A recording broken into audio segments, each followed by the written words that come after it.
Hello friends, welcome to our channel Eknowledgehub। आज आम गोटे इम्पोर्टाट करेन्ट टॉपिक जोटा कि आज के डेट रे बहुत सारा न्यूज रे अच्छी आम आज डिलिमिटेशन कौन तार इम्पैक्ट कौन ओडिशा रे जो असेंबली आगु इलेक्शन जो हवा को आसुची ता सह लोकसभा सीट ता सहित जदि सेंसस सह तार लिंक कौन जदि आम सब विषय आज पढ़िया चाहूचे एटा करेन्ट टॉपिक ता सहित आपण मानकर करेन्ट अफेयर्स रो मध्य बहुत इम्पोर्टाट टॉपिक आपण कहि पारंती। सो बोथ नेशनल लेवल सहित आमर ओडिशार पर्सपेक्टिव रे करेन्ट अफेयर्स को आम लिंक करके आज ये क्लास टी आनिचे। सो प्रथम तो आम डिलिमिटेशन कौन से जानार अच्छी। तो डिलिमिटेशन कौन कहुचे यहाँ गोटे पॉलिटिकल रिसेट कौन कहुचे यहाँ आगे जाना।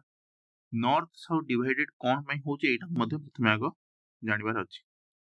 तो प्रथम डिलिमिटेशन कम जोटा आम पढ़ुचे डिलिमिटेशन गोटे काम हुए ताकू जी करे ताकू डिलिमिटेशन कमिशन कह जाए। सो या भितर कन्फ्यूजन होबार नहीं। डिलिमिटेशन माने है जो कि लोकसभा और स्टेट असेंबली कन्स्टिट्यूएंसी जो आमर थाए कन्स्टिट्यूएंसी को चेंज करा जाए कारण ये सब जो कन्स्टिट्यूएंसी थाए सेटा गोटे सेंसस रो डाटा अनुसार होता है।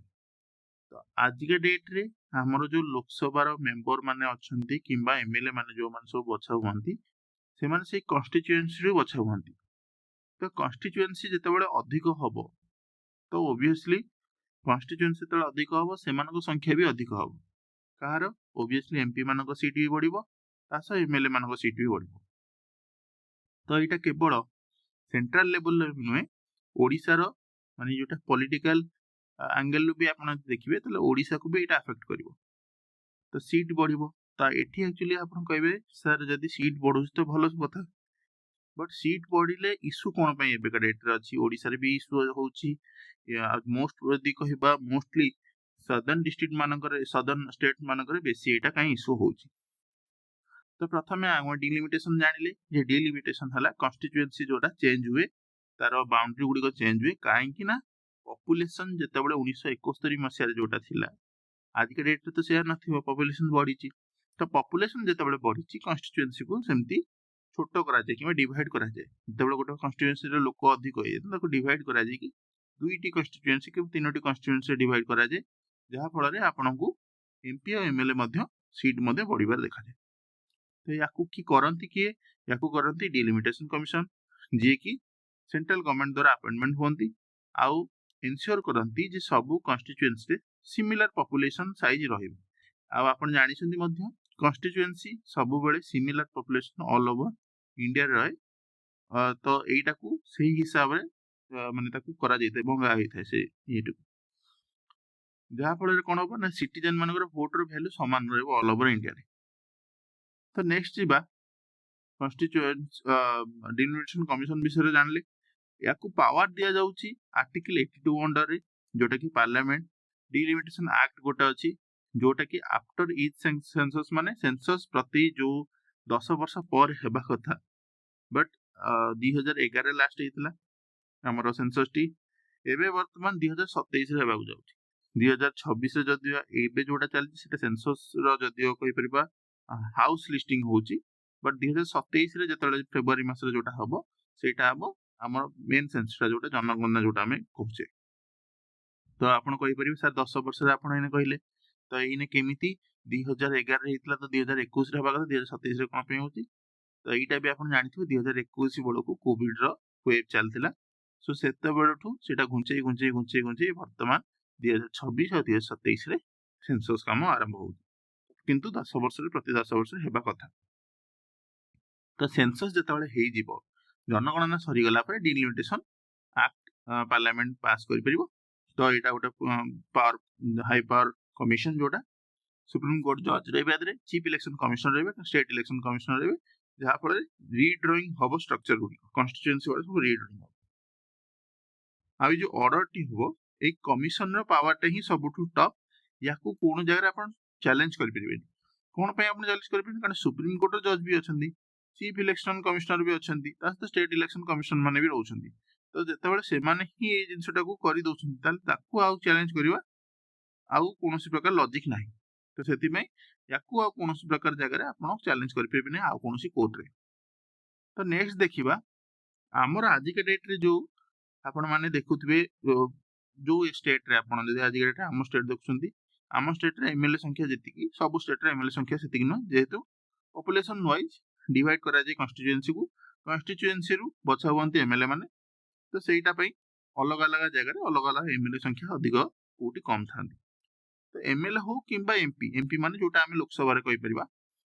लोकसभा रे सीट आ स्टेट असेंबली रे सीट जो आज के डेट रे अछि सेटा 1971 मसिया सेंसस को नै कि हेइथिला। जो आम आज के डेट रे कहि परिबा हमर भारत रो लोकसभा सीट जदि कहिबा जेतिकी अछि सेटा हमर तो लोकसभा रे टोटल सीट हमर अछि 550 किंतु जदि आमे ओडिसा रो देखिबा लोकसभा सीट केते हमर अछि ना 21 टा सीट अछि। तो ये जो 21 टा सीट जेते कॉन्स्टिट्यूएंसी बढ़िबो ताला आपनकर प्रपोर्शन बढ़िबो प्रपोर्शन जदि बढ़िबो से हिसाब रे आपनकर रिप्रेजेंटेशन भी बढ़िबो। तो 21 टा भी बढ़िबो स्टे ओडिसा रे जदि कहया बोले। तो सेति पई 1971 सेंसस रे जोटा थिला सेटा 42nd कॉन्स्टिट्यूशनल अमेंडमेंट रे सेटा को अप्लाई करा गला 1976 रे। तापरे 84th कॉन्स्टिट्यूशनल अमेंडमेंट 2001 रे सेटा को करा गला कोन ना एटा को फ्रीज करा जिवो जे पर्यंत 2026 रे सेंसस न हेइ माने जो सेंसस टी न हेइ। तो 2026 रे जोटा सेंसस हबो तापरे जो 1971 सेंसस हिसाब रे जो लोकसभा रो किंबा स्टेट असेंबली रो सीट संख्या जो थिला सेटा को वर्तमान इंक्रीज कराओ। तो आपण ऑब्वियसली चिंता करथे 1971 मसिया केते लोक संख्या कम थिले एबे तो बहुत बढ़िलेनी। तो बहुत बढ़लेनी माने सीट संख्या सेतिकी अधिक होबो जदि आज के डेट रे हम देखु 550 लोकसभा रे सीट अछि मैक्सिमम नंबर। तो एटा तो ऑब्वियसली बहुत ही अधिक होबो। तो एई विषय आज हम पढ़िया को जाउचे सीट संख्या केमिति। तो फ्रीज जोटा थिला एबे वर्तमान 2026 रो जो सेंसस पारे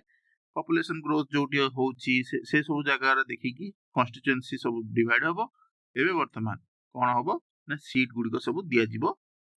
माने कोन सीट गुडा सब लोकसभा रे हो किंबा स्टेट असेंबली मानकर बढ़िबो। तो एठी इश्यू कोन रहउची इश्यू प्रथम संगमान रहउची एठी गोटे प्रथम फिगर होउची जे एक्चुअली आपण माने जने जानिथिबे इंडिया रे जो डेमोग्राफिक डिवीजन जदि आपण देखिबे इंडिया रे नॉर्थ साइड जदि नॉर्थ इंडिया देखिबा नॉर्थ इंडिया रे पॉपुलेशन संख्या सबटु अधिक। जदि सदर्न साइड को हम आसीबा सदर्न साइड रे लोक मानकर संख्या पॉपुलेशन टा माने तांकर रिलेटिवली जदि देखिया नॉर्थ अपेक्षा कम। आपण कहि परंते सर कोन पे कम कारण नॉर्थ इंडिया बहुत ही पॉपुलेशन जेमदी कहि परबा उत्तर प्रदेश हो बिहार हो ए टाइप रो जगह अछि जोटी की पॉपुलेशन ग्रोथ बहुत ही अधिक। बट सदर्न इंडिया जते बेले हम जिबा सदर्न इंडिया समस्ते फैमिली प्लानिंग टाकू बहुत माने कहि परबा डीपली ताकू स्टडी करले इवन ताकू मध्ये अप्लाई करे निज लाइफ रे। तो तांकर पॉपुलेशन टी ग्रोथ टी सेते हेला नै जेति कि हमर एपटे नॉर्थ इंडिया रे हेला। तो एई इशू टी एक्चुअली होउची एबे जदि कहिबा तो यार हिस्ट्री जदि देखिया डिलिमिटेशन कमिशन केते थरो हेची क्वेश्चन आपन को एसो पचरी पारे। तो डिलिमिटेशन टोटल 4 थरो होई 1952 रे 1963 रे 1973 रे 2002 रे। किंतु 2002 रे जो डिलिमिटेशन कमिशन हेइथिला ता धरे कोनसी संख्या बड नथला एटा को मध्ये मन रखंतु जो सीट गुडी को हो किंबा केवल बाउंड्री एग्जिस्ट माने चेंज हेइथिला कॉन्स्टिट्यूएंसी रो किंतु सीट किछि बड नथला लोकसभा किबा आपन असेंबली रे जोटा लेजिस्लेटिव असेंबली। सो एटा को मध्ये मन रखंतु आज जदि ओडिसा रे हम इशू देखिबा ओडिसा रे जे फॉर्मर चीफ मिनिस्टर थिले से जो नवीन पटनायक जे थिले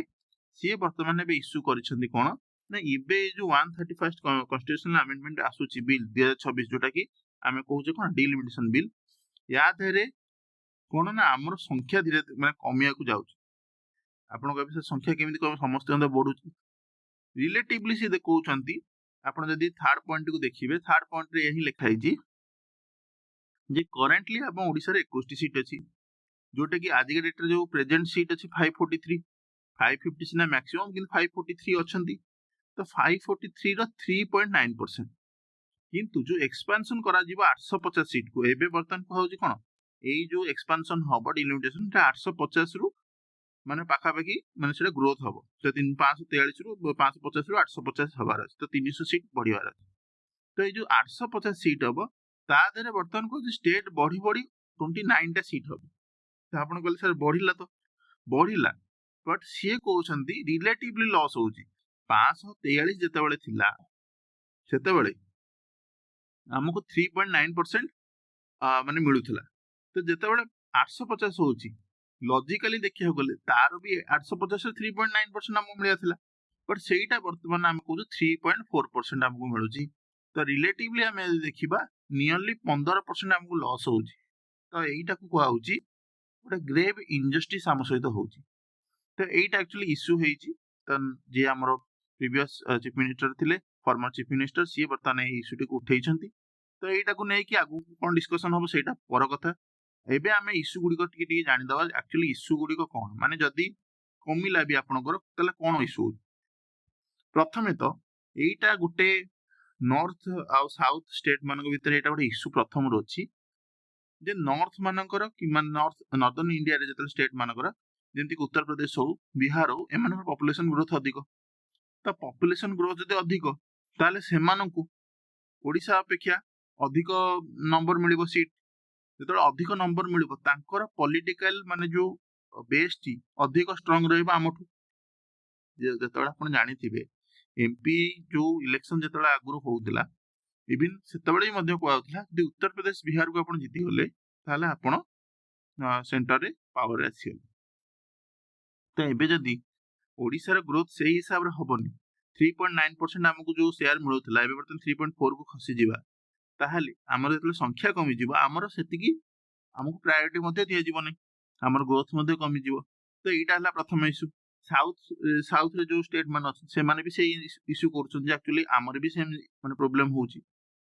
देन नेक्स्ट देखिबा प्रोपोर्शनल रिप्रेजेंटेशन हमर कमुची जो कथा आपन कहली 3.9% आगुरु थिला एबे दे 21029 हेले भी हमर सना सीट संख्या बढ़ुची किंतु प्रोपोर्शनल माने अप्रोक्सीमेटली देखिया जदी रिलेटिवली देखिया ताले 3.4% मिलले भी हमको 15% लॉस होउची ऑल ओवर जदी देखिबा चिंता करबा रिलेटिवली जदी देखिबा सो एटा हला हमर प्रॉब्लम देन नेक्स्ट देखिबा ताले आपन कहबे सर बढ़िले कमिले असुविधा कोन बढ़िले कमिले जेते आपनकर एमपी थिबे सेति कि आपनकु फाइनेंस माने फाइनेंशियल सपोर्ट मिलिबो सेंटर तरफ फाइनेंस कमिशन जतबेल डिस्कशन हबो सेंट्रल फंड जतबेल एलोकेशन हबो आपनकर बार्गेनिंग पर सेति कि थिबो जेते एमपी अधिक सेति कि आपन सेंट्रल फंड एलोकेशन न आपन फंड आनी परिबे जेमति कि डिजास्टर मैनेजमेंट हो ट्राइबल वेलफेयर हो इंफ्रास्ट्रक्चर इन्वेस्टमेंट हो एगुडो सब तक आपनकर जोठी एमपी माने अधिक थांती देखिबे सेही जगह रे ही बेसी ए सब जिंस गुडी आसे कारण सेंटर ऑफ ग्रेविटी सेठी ही थाए जोठी एमपी मानकर अधिक वॉइस अछि जो मान जोठी एमपी मानकर पावर अधिक जोठी एमपी मानकर संख्या अधिक से माने ही सब बड़ बड़ प्रोजेक्ट नेबे तो एटा होची गोटे नेक्स्ट इश्यू देन नेक्स्ट हमें देखिबा सीट संख्या आपण देखि परिबे एबे वर्तमान समस्तिंकर कया गले सीट गुडी को देखिबे एठी वर्तमान 42 अछि एबे वर्तमान को 34 हेई पारे आंध्र प्रदेश रो माने कमी पारे केरला 20 रु 12 हेई पारे वेस्ट बंगाल 42 रु 38 हेई पारे आउ 21 जोटा थिला ओडिसा रो सेटा प्रोजेक्टेड सीट जदी कहबा प्रोपोर्शनल सीट एटा 18 माने एटा गोटे रिप्रेजेंटेशन मिलि जे एटा आपन फाइनल कहि परिबेनी आमे तो 29 माने सेंट्रल गवर्नमेंट तो 29 कहूची बट एटा गोटे जदी कहि पारे रफ डाटा गोटे दिया आइची जे काहार केते लॉस होउची पॉसिबल सीट एटा लॉस केते होउची तो एति की ये माने कहया कथा हमर एति की जिंस लॉस होउची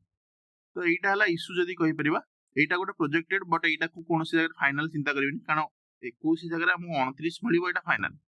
एथे जो डाटा दिया आइची एथे दिया होउची से गोटे न्यूज़ चैनल तरफ से तांकर पब्लिश करछन जे एति माने प्रपोज पॉसिबल लॉस हेई पारे